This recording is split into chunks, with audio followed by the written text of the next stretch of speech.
Previous class we have understood what is potential energy of a body in at a particular position with respect to a reference. We have seen potential energy defined for conservative forces only. The potential energy of a body at any position with respect to a reference is defined as the work done against the conservative force in moving the body from point of reference to point of concern. ऐसे grade पढ़े थे. Conservative force के लिए defined है. वैसे potential energy is vast, बहुत सारे किस्म की पोटेंशियल एनर्जी है. आज की क्लास में हम लोग दो किस्म की पोटेंशियल एनर्जी के बारे में देखेंगे. पहला देखेंगे एक कंजर्वेटिव फोर्स. क्या आपको ये कंजर्वेटिव फोर्स का नाम बता सकते हो? चलो तो फिर ग्रेविटेशनल पोटेंशियल एनर्जी देखते हैं. Let us understand what is gravitational potential energy.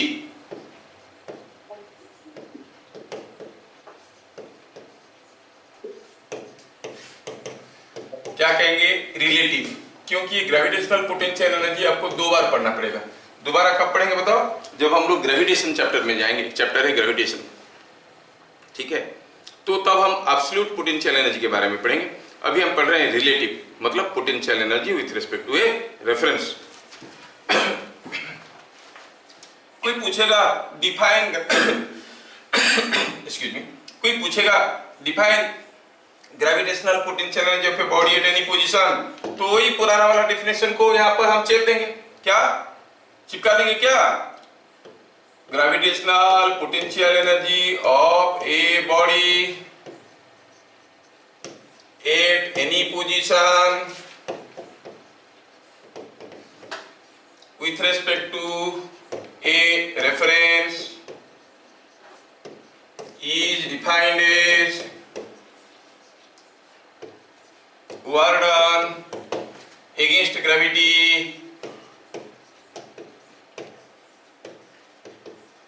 in moving the body. वही पुराना वाला डेफिनेशन, उसको ही चिपका रहे हैं. जहां पर कंजर्वेटिव फोर्स लिख रहे थे वहां पर अगेंस्ट ग्रेविटी लिख रहे हैं. इन moving the body from point of reference to point of concern. हाँ सर, ये चीज तो मालूम था. नया क्या? नया कुछ नहीं, जो आप जानते थे वही है, खाली कंजर्वेटिव फोर्स की जगह ग्रेविटेशनल फोर्स समझना है. जैसे मैं आपको कहूं कि सपोज हम कहेंगे कि I consider this point as a point of reference. इसको मैं रेफरेंस मान लेता हूं. सर क्यों? कोई लॉजिक नहीं है. आप किसी को भी रेफरेंस मान सकते हो. मैं इसको रेफरेंस मान दे. कोई एक मास यहां पे रखा हुआ है. कितना मास है? मास है m. क्या हाइट में है? इट हाइट h और कॉल इट h1. ये कौन सा पोजीशन है? Position A. कोई दूसरा मास है जो कि यहां पे रखा है. कहां पे? यहां पे. कितना नीचे से? यहां से H2 नीचे रखा है. कौन सा पोजीशन में? B. मास है इसका m. तो आप क्या कहोगे? At a potential energy of m with respect to reference is equal to, आप तो कोई सा फॉर्मूला मालूम है mgh1, वो तो सबको मालूम है. But let us go for the definition. When you move this mass m, you want to find out the potential energy of this mass m at this position with respect to this reference. तो आप कहोगे कि it is the work done against gravity. It is the work done against gravity in moving the body from point of reference to point of concern. क्या मेरी बात समझ में आ रहा है? तो चलो देखते हैं. इसको हम पॉइंट ऑफ रेफरेंस से पॉइंट ऑफ कंसर्न तक लेके जाएंगे. ये जो मास था, ये मास को हम पहले रेफरेंस पे ले आएंगे. यहाँ पे, यहाँ से इसको उठा के हम क्या करेंगे? यहाँ से इसको उठा के यहाँ तक लेके जाएंगे. जब लेके जाएंगे work will be done by gravity और अगेंस्ट ग्रेविटी. देखो तो मैं उठा रहा हूँ ऊपर. बाय ग्रेविटी होगा, ऊपर ले रहा हूँ. अच्छा, अगेंस्ट ग्रेविटी हुआ. और रास्ते में ग्रेविटेशनल फोर्स कैसे था इसके ऊपर? ग्रेविटेशनल फोर्स तो नीचे की तरफ था. It was downwards. So when you are moving it up, you see work is done against the gravitational force. और कितना वर्क हुआ? You see it is mg H1, क्योंकि ग्रेविटी के अगेंस्ट में जितना गया उतना ही वर्क होगा। समझ में आया क्या? तो आप कहोगे it is mgh1 at B potential energy of M with respect to reference क्या हो जाएगा? अब क्या करना है, कोई एक मास है, उस मास को रेफरेंस से यहां तक लेके आना है। अब रेफरेंस पे पहले ले लो, यहां से नीचे लाना है उसको, कहां तक? यहां तक। देखना है कि what is the work done against gravity. अरे जब ला रहे हैं वर्क डन अगेंस्ट ग्रेविटी और बाई ग्रेविटी, बाई ग्रेविटी कितना वर्क हुआ, कितना दूर आए हम, बाई ग्रेविटी कितना वर्क हुआ, H2 नहीं, H2 नीचे आया है, ग्रेविटेशनल फोर्स भी नीचे था, बाई ग्रेविटी वर्क हुआ है mg into H2, लेकिन पोटेंशियल एनर्जी क्या है, वर्क डन अगेंस्ट ग्रेविटी, तो क्या कहेंगे माइनस mgh2। बाई ग्रेविटी अगर mgh2 हुआ तो अगेंस्ट ग्रेविटी हो गया माइनस mgh2। कहने का मतलब हुआ कोई भी मास कहीं भी है, उसका पोटेंशियल एनर्जी कितना होगा वो डिपेंड करता है कि रेफरेंस कहां पे लिए हो। सर बाई ग्रेविटी है माइनस mgh2 है ना, क्यों? ग्रेविटेशनल फोर्स नीचे की तरफ था, डिस्प्लेसमेंट भी नीचे की तरफ हुआ, वर्क डन बाई ग्रेविटी कितना हुआ mg into h2, तो अगेंस्ट ग्रेविटी कितना हुआ माइनस mg into h2। समझ में आ रहा है? अच्छा। अभी चीजों को बढ़िया से समझो, आप जो चीजें जानते थे थोड़ा सा इसको हटा के बोल रहा हूं। सपोज हम कहेंगे कि यहाँ पर कोई एक लिफ्ट है और क्या दिया है बताओ, बताओ कि ये हाइट दिया है 10 मीटर। सपोज यहां से नीचे से 4 मीटर हाइट पे कोई एक मास रखा है, कितना मास रखा है, चलो मानते हैं 6 kg का मास रखा है, और इसको आप कहो रेफरेंस 1 और इसको आप कहो रेफरेंस 2। रेफरेंस तो कहीं भी ले सकते हो, तो एग्जांपल पे क्या कहोगे, with respect to reference 1 potential energy, इसका मास का पोटेंशियल एनर्जी कितना होगा, कितने ऊपर है, 4 मीटर ऊपर है, 6g4। क्या मेरी बात समझ में आ रहा है? विथ रेस्पेक्ट टू रेफरेंस 2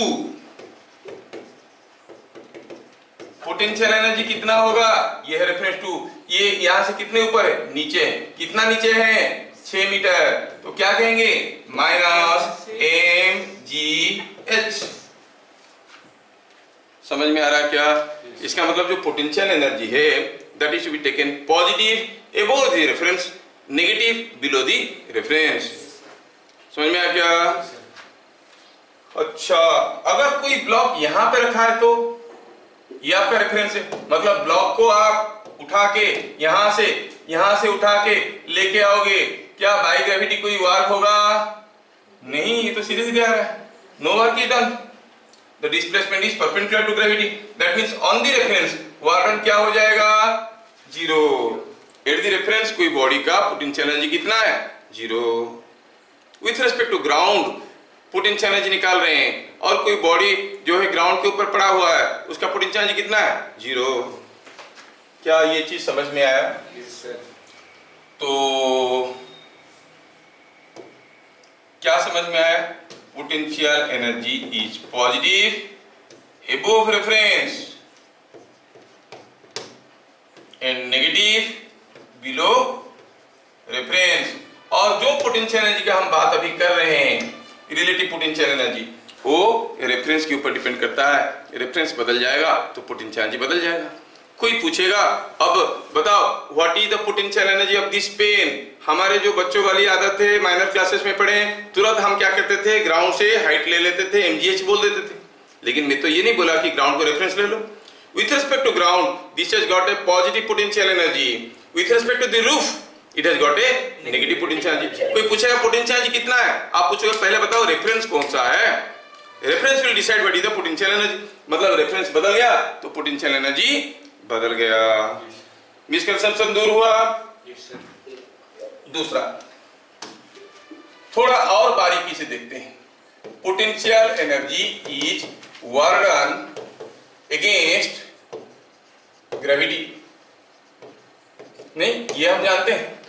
सोचो कि कोई बॉडी को जब हम यहां से उठा के लिए नीचे से, मान लो ये रेफरेंस है, और ये बॉडी को यहाँ से उठा के हमने क्या किया, इसको ले लिया यहाँ से यहाँ तक ले लिया उठा के। कितना पोटेंशियल एनर्जी हुआ सर? ये तो कितने बार बताएंगे, ये चीज तो आता है सबको। कितना हुआ? अगर m है तो potential energy mgh। But go for the definition. ये जो mgh हुआ वो क्यों हुआ? It is the work done against gravity. How you find work done? F dot s। ओ s क्या है?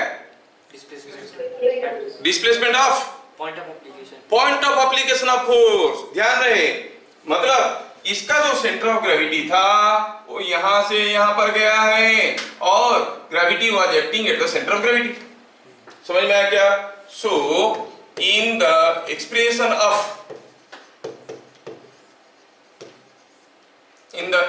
Of potential energy is equal to mgh। h क्या है? What is h? h is vertical height of center of gravity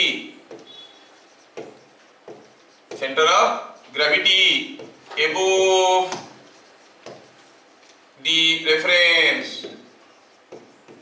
क्या मेरी बात समझ में आ रहा है? h क्या है?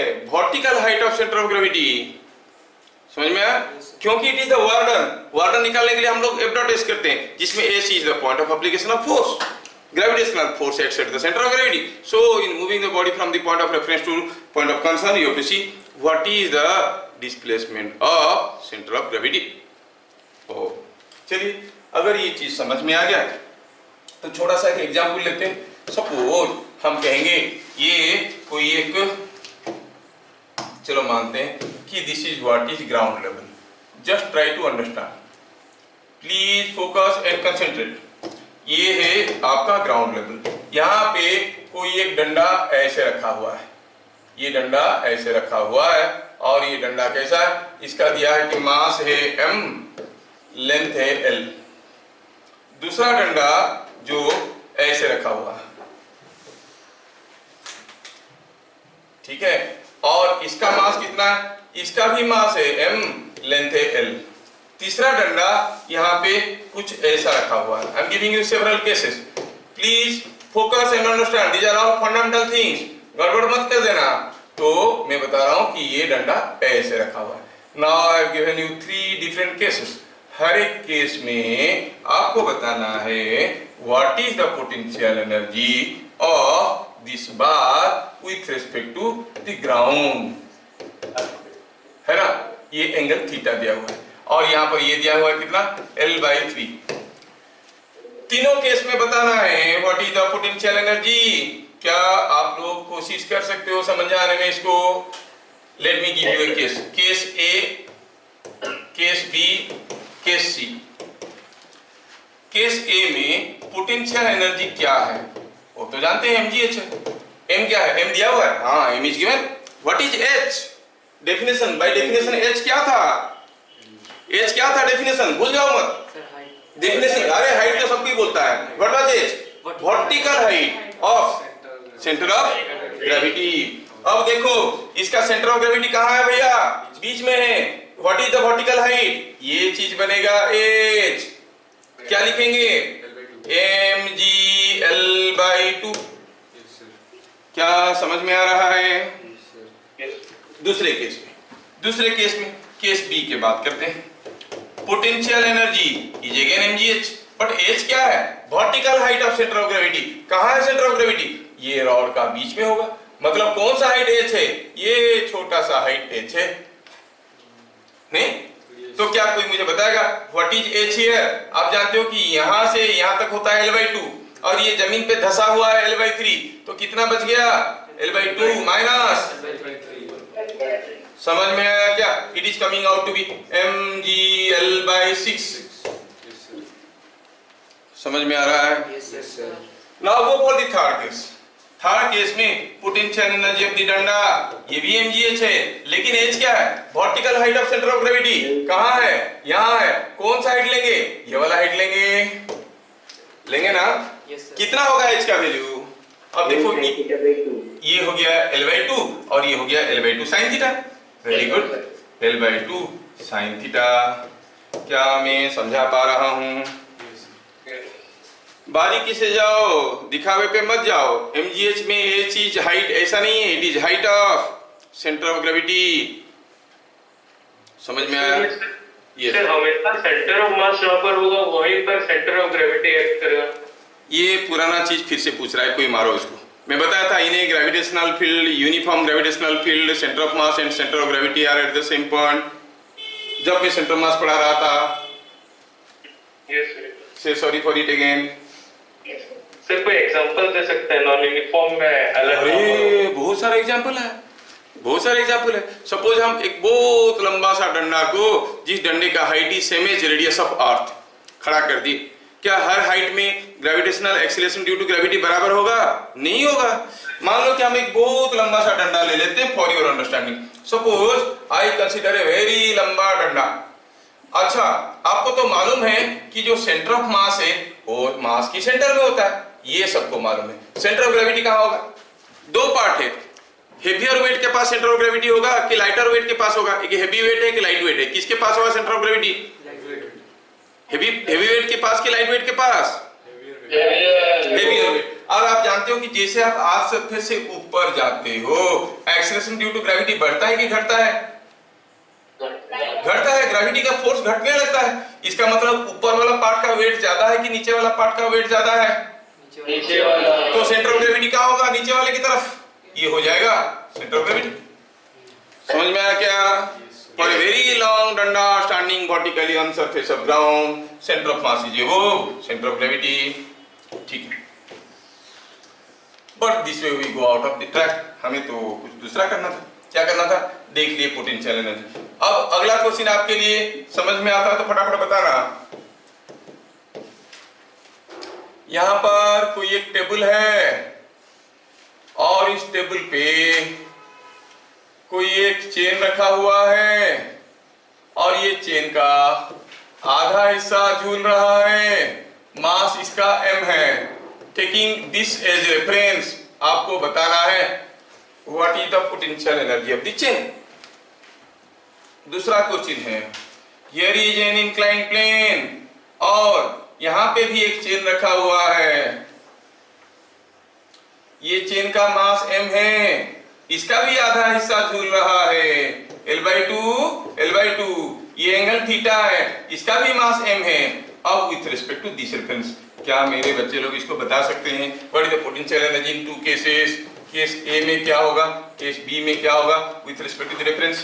अभी हमें फॉर्मूला मालूम चल चुका है। Potential energy is mgh। What is h?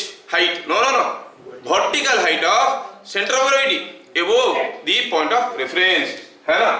चलिए मैं इसको थोड़ा नेमिंग कर देता हूं ताकि आपको लिखने में आसान हो जाएगा। ये A है, ये B है, ये C है। ये A है, ये B है, ये C है। ऑप्शन ए में फर्स्ट केस में आप कहोगे जो पोटेंशियल एनर्जी है पूरा डंडे का, चेन का, it is same as potential energy of AB plus potential energy of BC, है कि नहीं? AB का पोटेंशियल एनर्जी कोई बताएगा? क्या है मास? आधा मास है तो m/2। कहां पे है? On the reference. What is height? What is the height of centre of gravity above the reference? 0। तो उसका पोटेंशियल एनर्जी क्या होगा? BC का तो ये BC है। BC का मास कितना है? m/2 into G into H। H क्या है? Height of centre of gravity.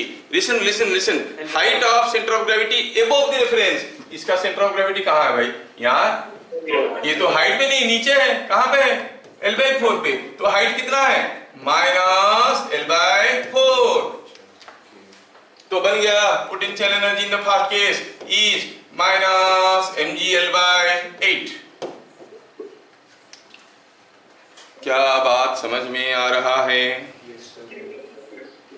Yes. दूसरा केस में देखते हैं कौन बता पाएगा। आई डेफिनेटली वेट, कोई बता देगा तो मेरा सबसे अच्छा स्टूडेंट हो बनेगा। फटाफट बताओ सेकंड केस में what is the potential energy of the chain? AB का निकालो, BC का निकालो, जोड़ दो, देखते हैं कौन बना रहा है। Potential energy is potential energy of AB, potential energy of BC और ये थीटा का वैल्यू मैं दे देता हूँ। Late me give you the value of theta also.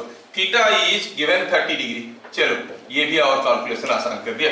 हाँ, क्या कोई बताएगा आंसर?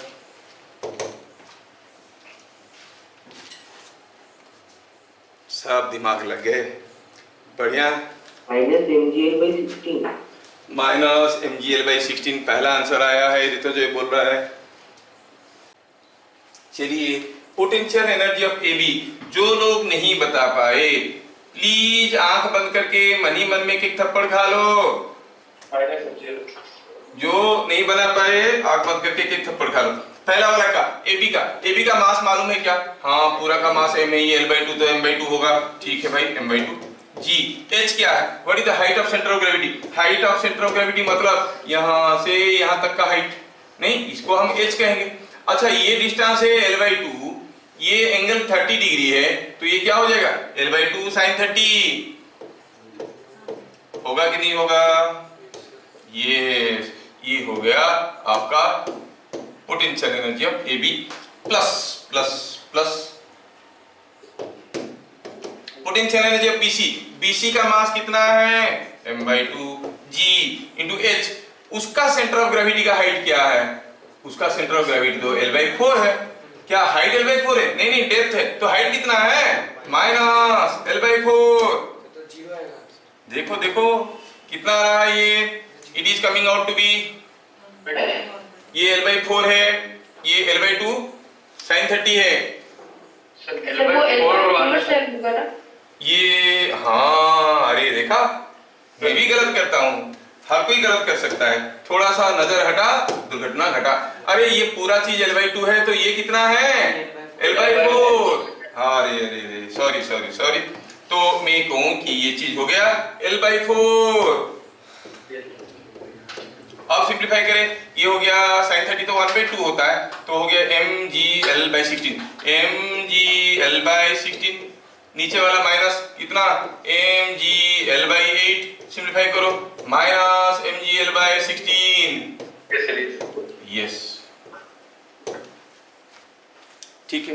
दो चीज समझाए, एक तो हुआ पोटेंशियल एनर्जी का डेफिनेशन क्या है, दूसरा हुआ व्हाट इज H। तीसरा पॉइंट में जाते हैं। हम पहले भी बता चुके हैं कि जब भी कोई कंजर्वेटिव फोर्स वर्क करता है उसका पोटेंशियल एनर्जी घटता है। Pen is coming down, gravitational potential energy decrease. Whenever work is done against the conservative force, potential energy increase.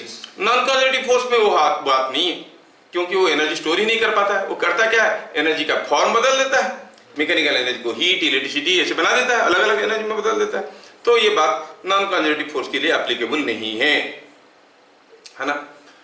तो बात चल रहा था पोटेंशियल एनर्जी का, तो हम नॉन कंजर्वेटिव फोर्स को, ये भूत को क्यों डालें, कंजर्वेटिव फोर्स के बारे में बात करते हैं। तो जब भी कोई कंजर्वेटिव फोर्स वर्क करता है उसका पोटेंशियल एनर्जी घटता है। तो अगर मैं कहूं कि वर्क डन बाय ग्रेविटी, तो आप कहोगे loss in gravitational potential energy, है कि नहीं? ग्रेविटी वर्क करेगा तो ग्रेविटेशनल पोटेंशियल एनर्जी घटेगा।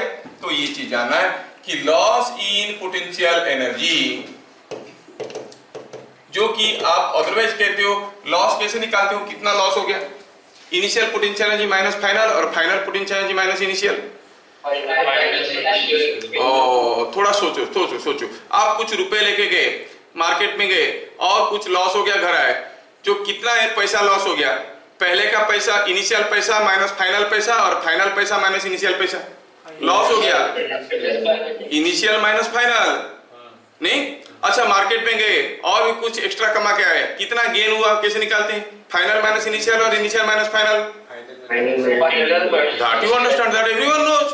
गेन इन पोटेंशियल एनर्जी बोलेंगे तो final potential energy minus initial potential energy. Loss in potential energy बोलेंगे तो बोलेंगे initial potential energy minus final potential energy, नहीं?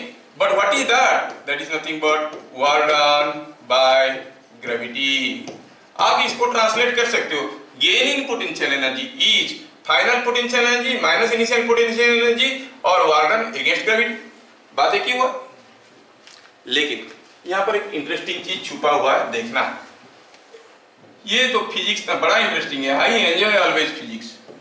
कोई ब्लॉक जिसका मास m था, ये यहां से कुछ h1 हाइट में था, अब ये ब्लॉक को हम यहाँ पे ले आए, कहाँ पे, to a height h2, value दे देते हैं, let me give you value दे देते हैं। ये पहले कितना हाइट में था, चलो मानते हैं कि 4 मीटर हाइट में था।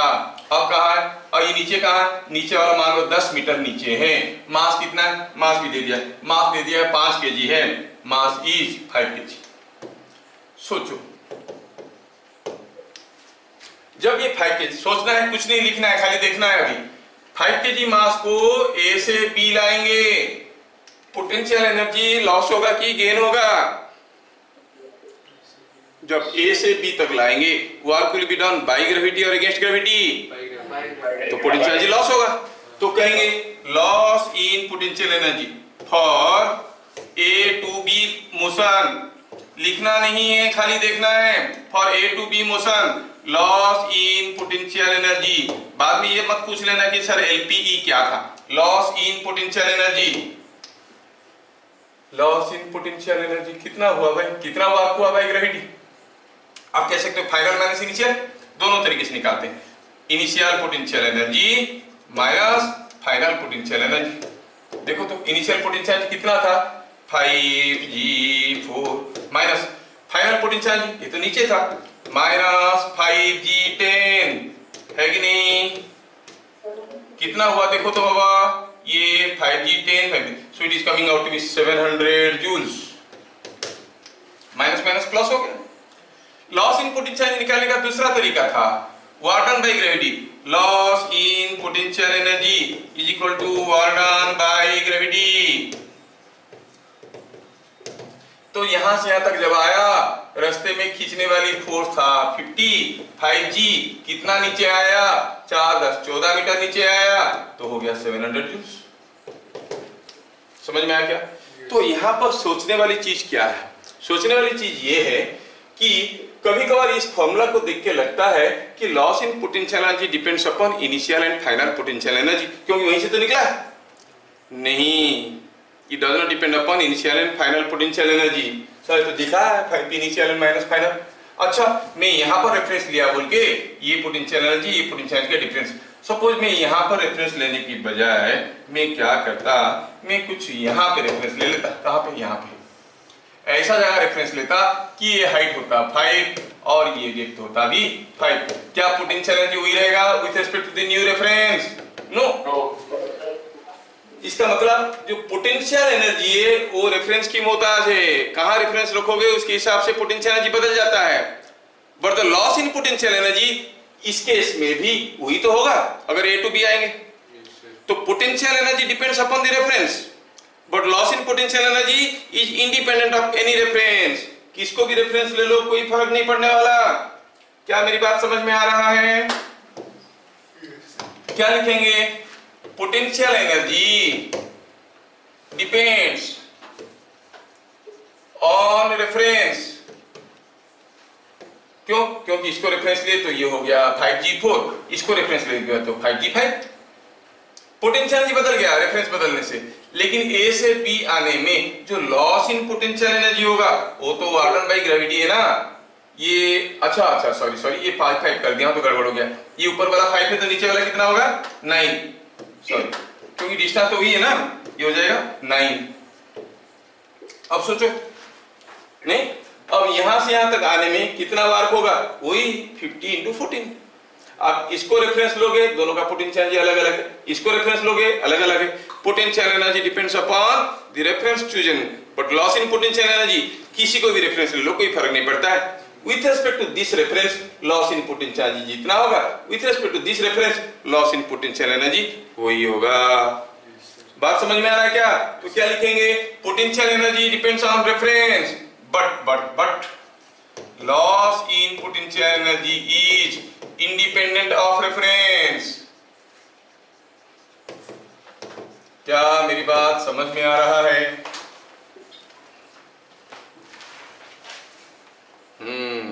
ठीक है, ठीक है।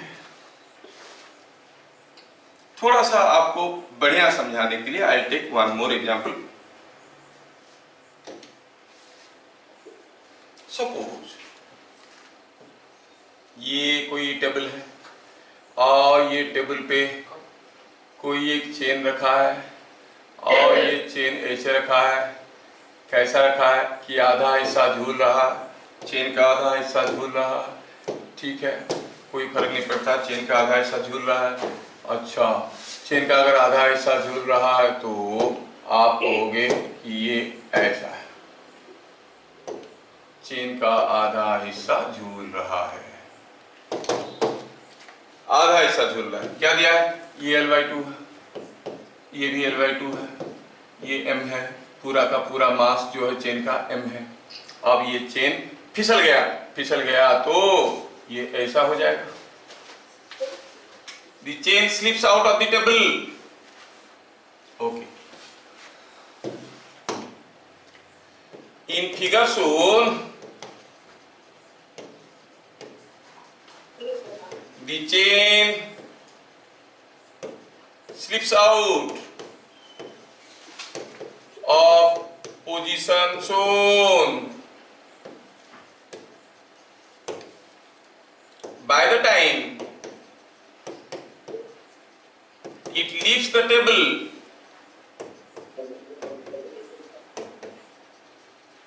prove that work done by gravity is equal to loss in potential energy. जितना वर्क किया ग्रेविटी उतना ही लॉस हुआ पोटेंशियल एनर्जी का। प्रूफ करो, मतलब दोनों निकालो और दिखाओ कि दोनों बराबर आ रहे हैं। ओके भाई, चलिए शुरू करते हैं, समय की कमी है। Solution, work done by gravity निकालना तो आता है। Work done by gravity previous class में हम लोग ऐसे क्वेश्चन किए थे। Here the gravitational force is nothing but the weight of the hanging part and as the hanging part is gradually increasing the gravitational force is increasing and the gravitational force is linearly varying with the displacement. तो फिर हम क्या करते हैं, it is mean force into displacement. Mean force कितना है भैया, initial gravitational force final gravitational force by 2 into displacement. क्या कोई बताएगा इनिशियली क्या फोर्स ग्रेविटी का खींच रहा था? यही तो हैंगिंग वेट था, इट वाज mg/2। फाइनली क्या पूरा का पूरा निकल के आ गया। What is the gravitational force now? mg whole divided by 2। कितना डिस्प्लेसमेंट हुआ? L/2। ज्यादा एलाबोरेट नहीं किया क्योंकि प्रीवियस क्लास किया हूं। This comes out to be 3mgL/8. This is the work done by gravity. क्या ऐसा क्वेश्चन हम लोग प्रीवियस क्लास किए थे? हाँ या ना? Yes sir. हाँ, तो आप लोगों को आता है। अभी हमें निकालना है लॉस इन पोटेंशियल एनर्जी। वो कैसे निकालते हैं? Initial potential energy minus final potential energy. किसको रेफरेंस लेंगे? अरे लॉस इन पोटेंशियल एनर्जी के लिए कोई रेफरेंस का मोहताज नहीं है, किसी को भी ले लो रेफरेंस, अपना मर्जी, किसी को भी ले लो reference.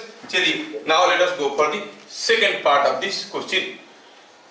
Second part of the question को अभी हमें करना है। Just a minute.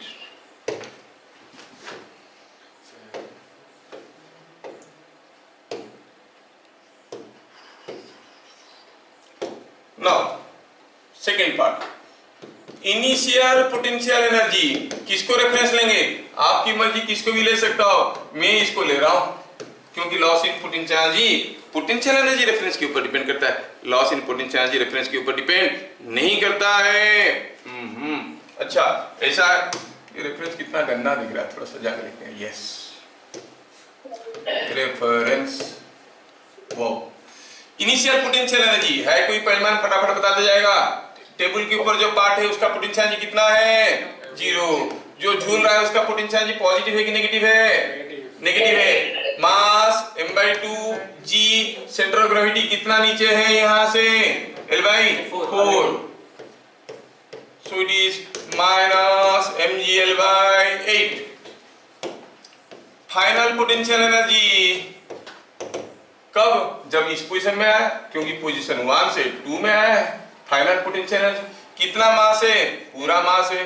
Ji, centre of gravity का हाइट क्या है? हाइट कहां? वो तो नीचे है। कितना नीचे है ये? At what depth centre of gravity is now? L/2। तो क्या लिखेंगे? Minus mgL/2। Loss in potential energy कैसे निकालेंगे?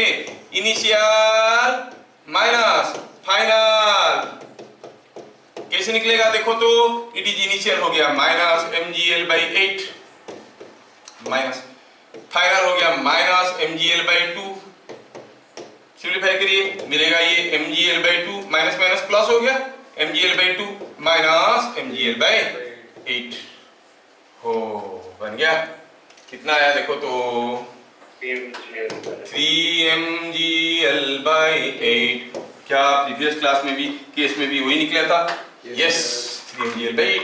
तो आपको हो गए work done is equal to loss in potential energy.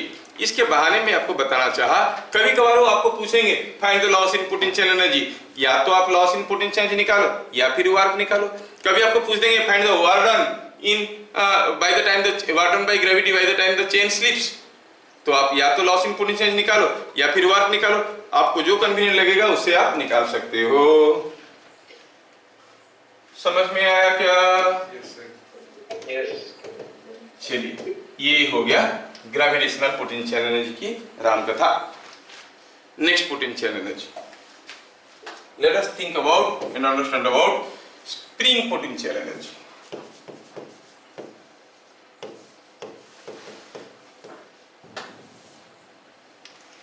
Spring के बारे में हम लोग थोड़ा बहुत पढ़ चुके हैं, नहीं? क्या था, जब भी कोई स्प्रिंग को दबाते हैं तो रोकने की कोशिश करता है, एलोंगेट करते हैं तो खींच के वापस लाने की कोशिश करता है। It always tends to restore its original natural length and the corresponding force is called restoring force और स्प्रिंग फोर्स। हम पढ़े कि when a spring is deformed by X spring force क्या होता है? होता है minus of k x. Minus sign का मतलब F and x are opposite to each other. Elongate करोगे स्प्रिंग वापस खींचेगा, कंप्रेस करोगे स्प्रिंग ढकेलेगा, है कि नहीं? ये बात है। तो मैग्नीट्यूड ऑफ स्प्रिंग फोर्स क्या था? के एक्स ऐसा था। के है स्प्रिंग कांस्टेंट, ये हम लोग पहले से पढ़ चुके हैं। क्या था यूनिट? न्यूटन पर मीटर। अच्छा, बात चल रहा है पोटेंशियल एनर्जी का। पोटेंशियल एनर्जी क्या है? जनरल पोटेंशियल एनर्जी का डेफिनेशन क्या था? Potential energy of a body at any position with respect to a reference is defined as the work done against the conservative force in moving the body from point of reference to point of concern. यहाँ पर कौन सा conservative force की बात चल रहा है? Spring force का, नहीं? तो हम क्या कहेंगे? Potential energy of A spring is defined as the work done by spring force or against spring force? By spring force. अरे नहीं, Against. potential energy is always against spring force in deforming the spring. Deforming का मतलब either एलोंगेटिंग और compressing.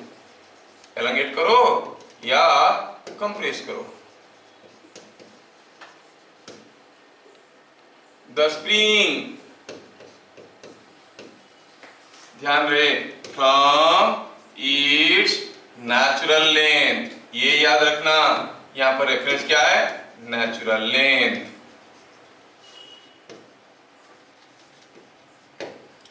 कोई spring को natural length से deform करोगे, deform करने में जो वर्क होगा अगेंस्ट स्प्रिंग फोर्स, उसको हम स्प्रिंग पोटेंशियल एनर्जी कहेंगे। सर कैसे पता चला कि उसमें एनर्जी रहता है? नहीं, कैसे पता चला कि उसमें एनर्जी है? चलिए, energy is the ability to do work. We are talking about mechanical energy. कोई ब्लॉक को अगर हम कहेंगे यहां पर कोई एक स्प्रिंग लगा है, सोचो यहां पर कोई एक स्प्रिंग लगा है ऐसा,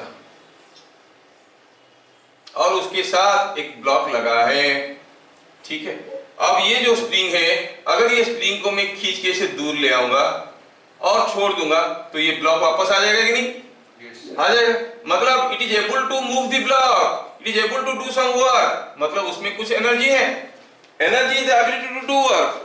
if you have energy you can do work, if you are doing work you must be having energy, है कि नहीं? जो चीज दिखता नहीं है वो नहीं है बोलना गड़बड़ है।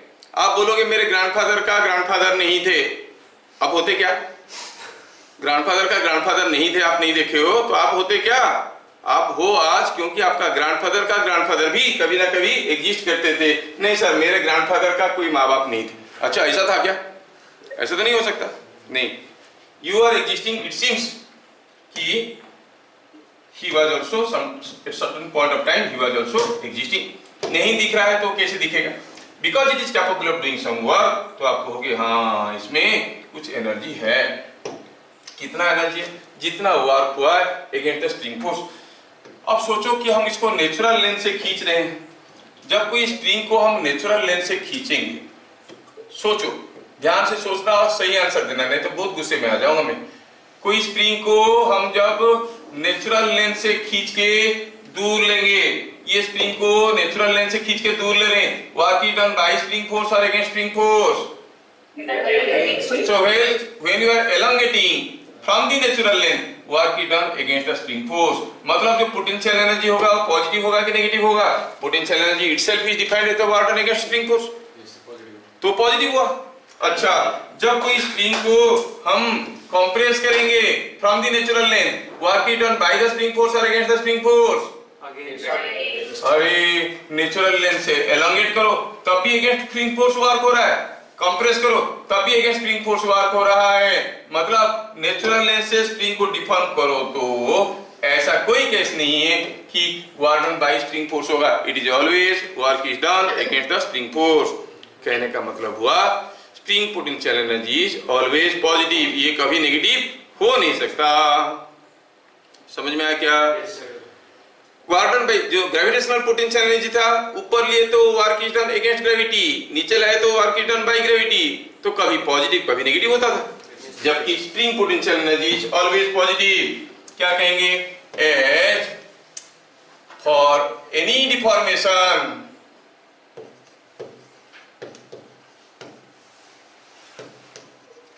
from natural length,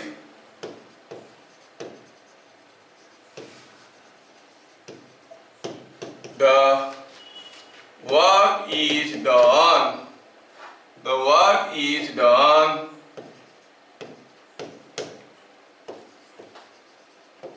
against spring force, therefore spring potential energy is always positive। हाँ सर, ये समझ में आ गया, ये कभी नेगेटिव नहीं होता है। लेकिन कितना होता है, कितना होता है हमें पता करना है,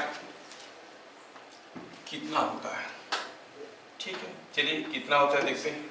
what is the value? Gravitational potential energy का फॉर्मूला था, कितना सिंपल था, mgh इसका। चलो देखते हैं, कोशिश करते हैं निकालने की कि कैसा होता है spring potential energy.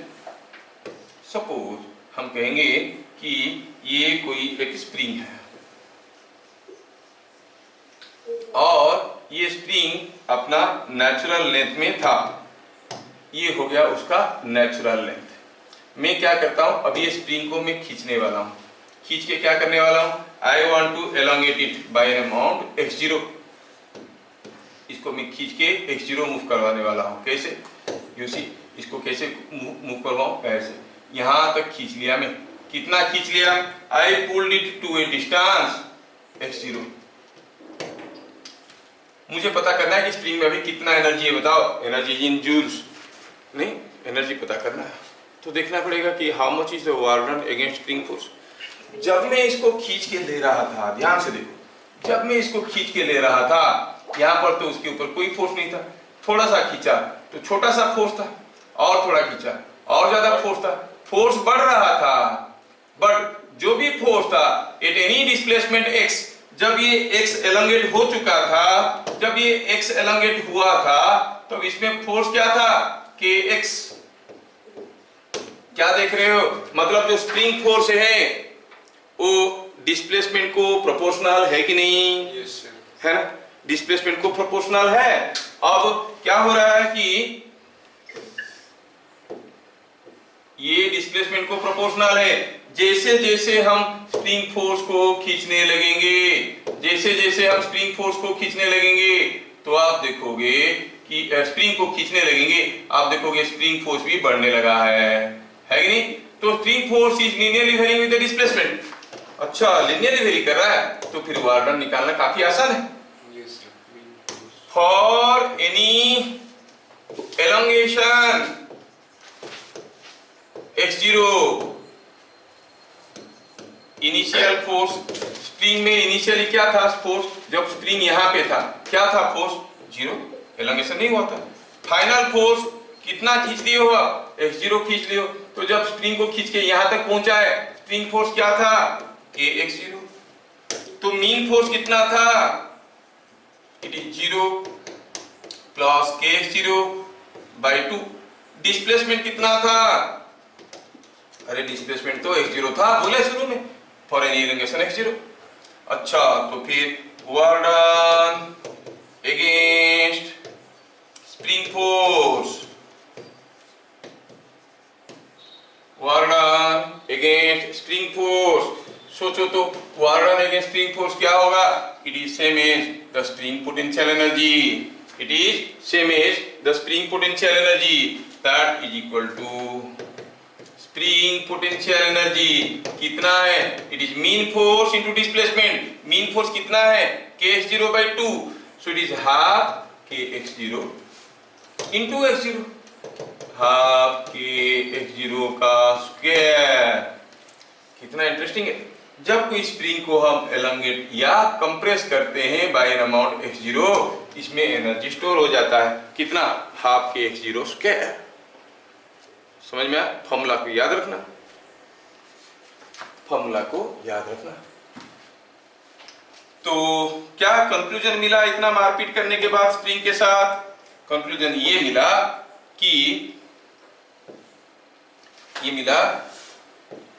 when the spring is elongated by x0, the energy stored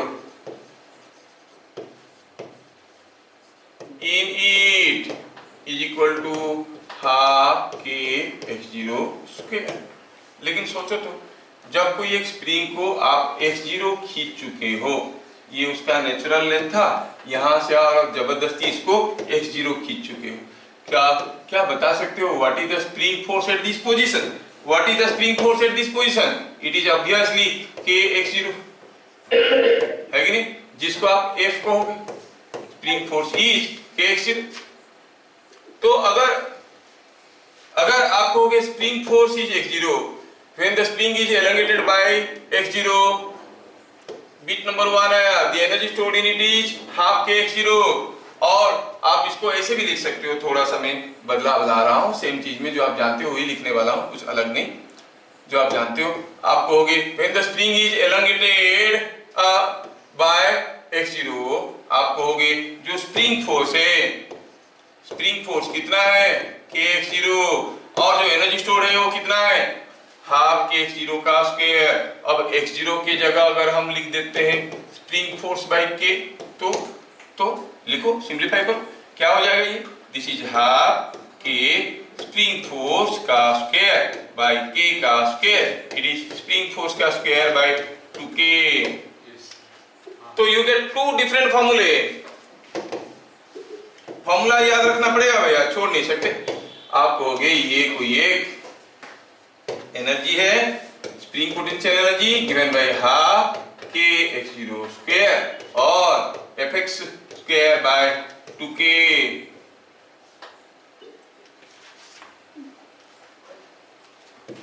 क्या मेरी बात समझ में आ रहा है? I have given you two different formulae for spring potential energy। कौन सा फॉर्मूला कब यूज करेंगे वो डिपेंड करता है डिमांड ऑफ दी क्वेश्चन के ऊपर, है ना। जैसे मैं आपको एक छोटा सा क्वेश्चन दे सकता हूँ, छोटा सा क्वेश्चन दे सकता हूँ। मैं कहूँगा कि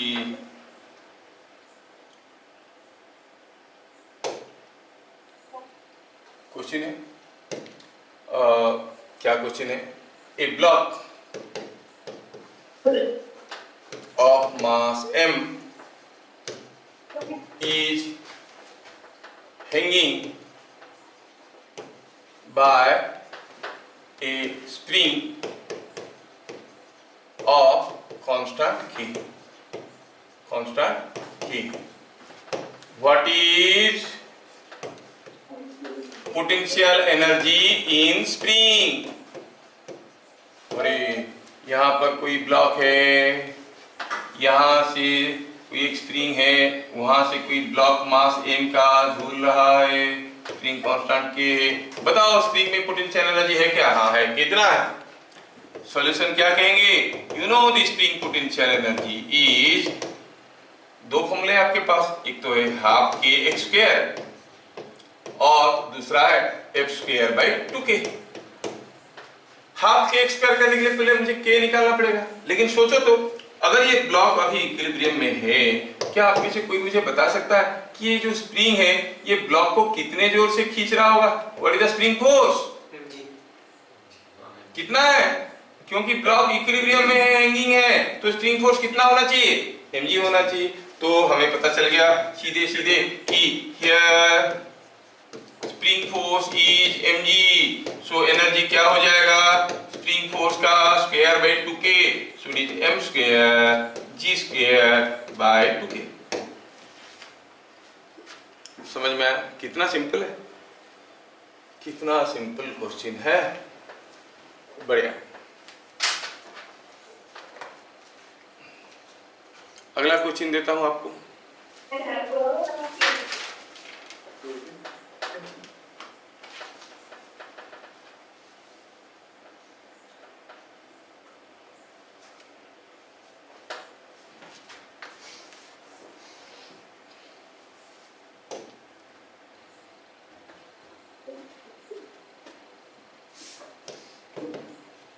दूसरा क्वेश्चन,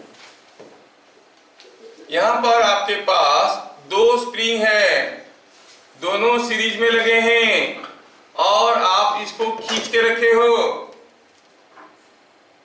थोड़ा केस बदल देते हैं, let me make a little change. Two springs have constants K1 and K2। आपका स्कूल वाला क्वेश्चन है, find ratio of energy stored in them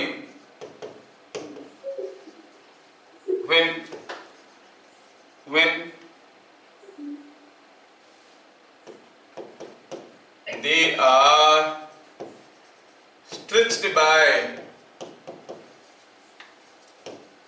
same force, when they are stretched by same force, same force दोनों को stretch कर रहा है। दूसरा हुआ they are elongated by same amount, दोनों को बराबर एलोंगेशन दिया गया। सॉल्यूशन, पहला केस में सेम फोर्स दोनों को एलोंगेट कर रहा है, मतलब दोनों में फोर्स बराबर है। कौन सा फोर्स? Spring force. तो आप कहोगे एनर्जी का फॉर्मूला हो जाता है F स्क्वायर बाई 2k, ये वाला लेंगे क्योंकि F ही सेम। तो आप कहोगे En1 energy in the first one by En2 energy in the second one, that is equal to F square by 2k1 और ये F स्क्वायर बाय 2k2। तो F स्क्वायर तो गया, बड़ा दर्दनाक मौत मरा, ऊपर नीचे था, मर जाता। 2 को भी खा गया। क्या आंसर मिला? K2 by K1। But when they are given same deformation, same deformation के लिए दोनों का x बराबर है, तो क्या लिखेंगे formula? Half k x square.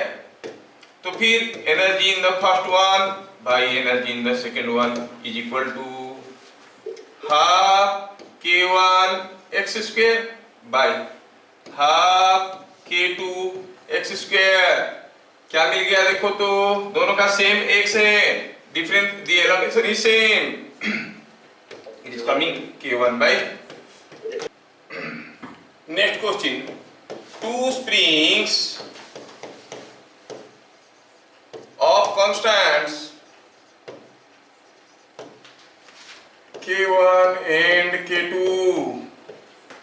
are in series। K1 K2 series में है, ठीक है।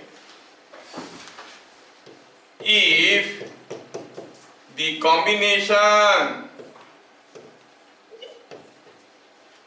is elongated, what will be the ratio of energy in them?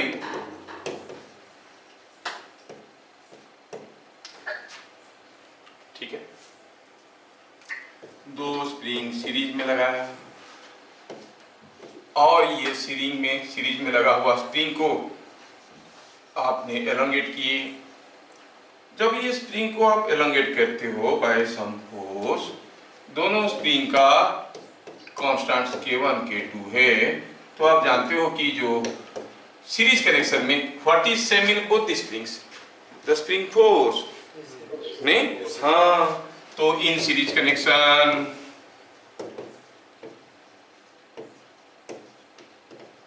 Spring force is same in each spring। तो एनर्जी का कौन सा वाला फॉर्मूला यूज करेंगे, रेशियो ऑफ एनर्जी निकालना है, हाफ के एक्स स्क्वायर वाला कि एफ स्क्वायर बाई 2k वाला, एफ स्क्वायर बाई 2k। हाँ, तो खत्म, energy in the first one by energy in the second one is equal to F square by 2k1, और दोनों का एफ बराबर है, और F square by 2k2 that is equal to k2 by k1। क्या बात समझ में आया? Yes sir.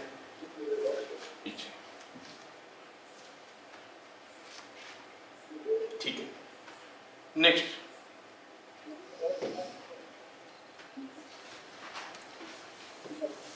the work done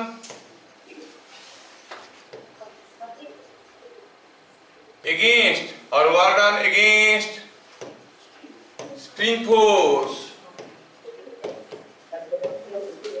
in stretching a spring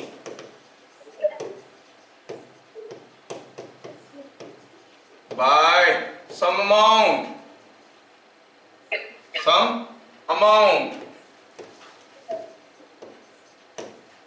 is W0। Find work done for, or find the work, additional work done, find additional work done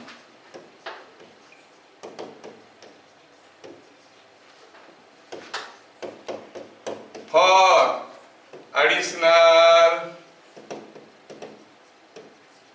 equal elongation। Additional equal elongation के लिए और कितना करना पड़ेगा, कोई spring को थोड़ा सा एलोंगेट किए, वर्क हुआ W0, और उतना एलोंगेट करेंगे और कितना वर्क करना पड़ेगा।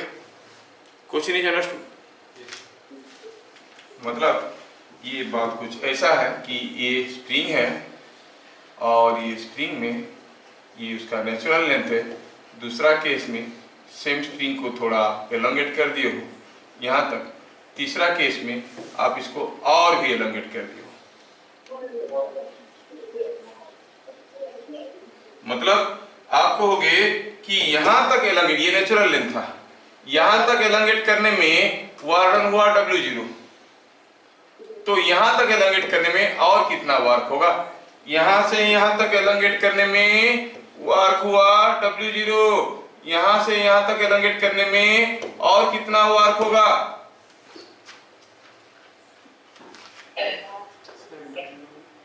समझ में आया? पता करना। अच्छा, जो भी वर्क हुआ अगेंस्ट स्प्रिंग फोर्स वो तो स्प्रिंग का पोटेंशियल एनर्जी बना ना। सपोज हम कहेंगे ये एलोंगेशन x है, यहां से यहां तक का एलोंगेशन x है, तो यहां से यहां तक का एलोंगेशन कितना है? x ही तो है, एडिशनल इक्वल एलोंगेशन। तो ये पोजीशन 1, ये पोजीशन 2, ये पोजीशन 3, एट पोजीशन 2 क्या बता सकते हो? एनर्जी इन द स्प्रिंग क्या है? एनर्जी इन द स्प्रिंग कितना है? Work done against spring force. अच्छा, एनर्जी इन द स्प्रिंग क्या है? हाफ के एक्स स्क्वायर। वो कितना है? Work done against spring force कितना हुआ? W0। क्या मेरी बात समझ में आ रहा है? एट पोजीशन 2, एट पोजीशन 3 क्या हो रहा है? एनर्जी कितना है? Work done against F dash spring force. Energy कितना है? अब मालूम नहीं है कितना है, लेकिन एलोंगेशन कितना हो गया है? 2x। तो आप कहोगे हाफ के 2x का स्क्वायर। थोड़ा स्पेस बनाते हैं।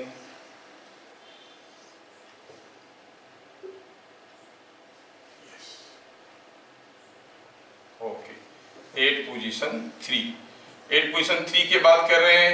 हम कहेंगे energy is work done against spring force. अच्छा, एनर्जी कितना है? अब एलोंगेशन कितना है? 2x। तो हाफ के 2x का स्क्वायर इज इक्वल टू क्या है? Work done W dash. हम W डैश लिखें तो लिखेंगे W डैश। अब ये इक्वेशन नंबर 1 है, ये इक्वेशन नंबर 2 है, क्योंकि आपको k वगैरह नहीं दिया है, x वगैरह नहीं दिया है। Just divide equation 1 divided by equation 2 क्या देगा? हाफ के एक्स स्क्वायर, इधर था W0, हाफ के 2x का स्क्वायर, इधर था W डैश।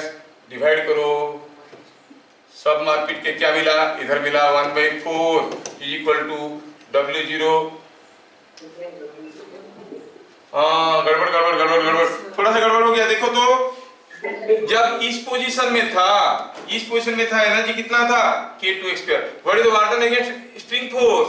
अगर यहां से यहां तक का वर्क W डैश है तो यहां से यहां तक लेने में टोटल वर्क कितना हुआ? यहां से यहां तक W0, यहां से यहां तक W डैश।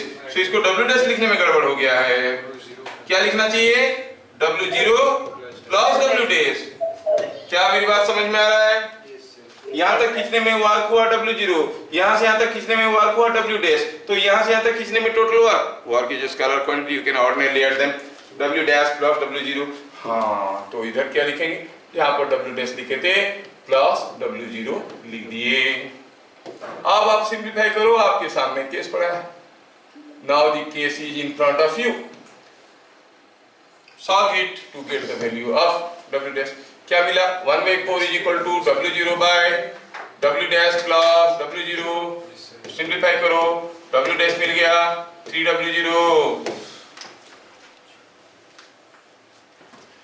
याद रखने के लिए कह सकते हो ये क्लू।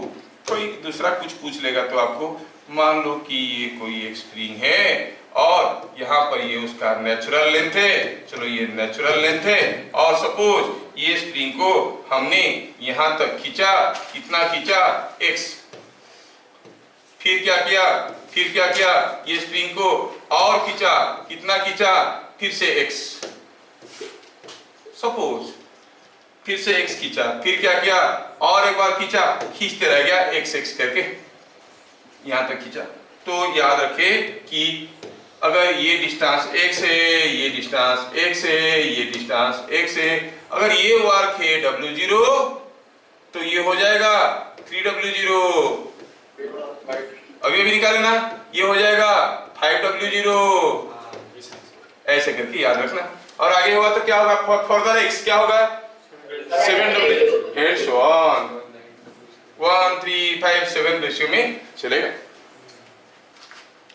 समझ में आया क्या? Yes sir. तो स्प्रिंग पोटेंशियल एनर्जी का कहानी यहाँ पे खत्म हो जाता है। बाकी रह गया काइनेटिक एनर्जी। आपको तो सर सबसे इजी है। काइनेटिक एनर्जी किसको नहीं आता है? तुम लोगों को आता है कि नहीं आता है काइनेटिक एनर्जी? हाँ, जब हम पढ़ाएंगे बोलेंगे अच्छा ये था क्या, हम लोग तो ये सोच रखे थे, है ना। तो will see it again next class. तब तक के लिए जय हिंद।